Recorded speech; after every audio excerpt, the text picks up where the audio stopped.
9 বছরের রাজমি একজন ethical hacker. তার কাজই ছিল ডার্ক ওয়েবে অপরাধীদের ধরা। গভীর রাতে হঠাৎ একটি অজানা ইমেল আসে। বার্তায় লেখা, মৃত্যুর খেলা জয় করুন, জিতুন $2 মিলিয়ন। বার্তার সাথে একটি লিঙ্ক। অনেকবার এমন বার্তা পেয়ে সে সেগুলো ভেঙেছে, কিন্তু এবার কৌতূহলী হয়ে ক্লিক করে।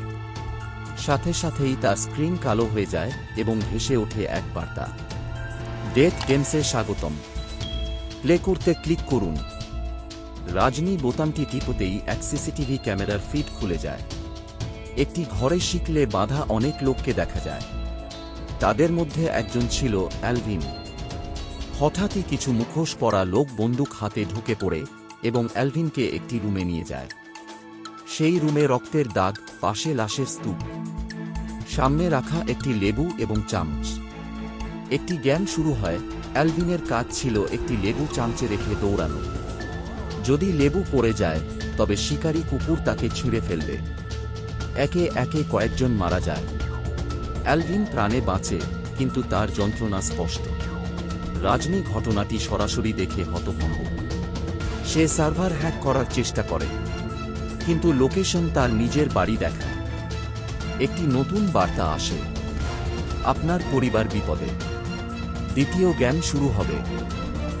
দ্বিতীয় গেমটি ছিল টাগ অফ ওয়ার।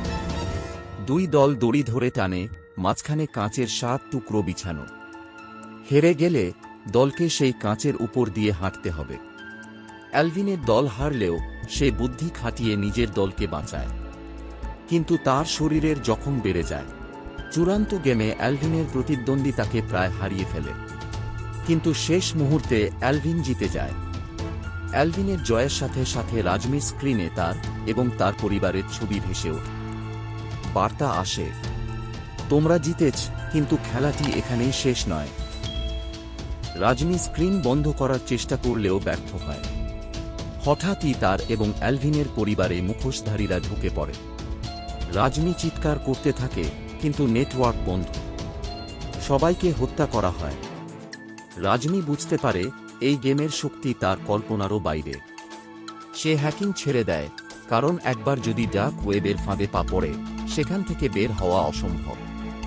গল্পটি হ্যাকিং, ডার্ক ওয়েবের ভয়াবহতা এবং মানুষের নৈতিকতার ওপর দারুণ প্রভাব ফেলতে সক্ষম।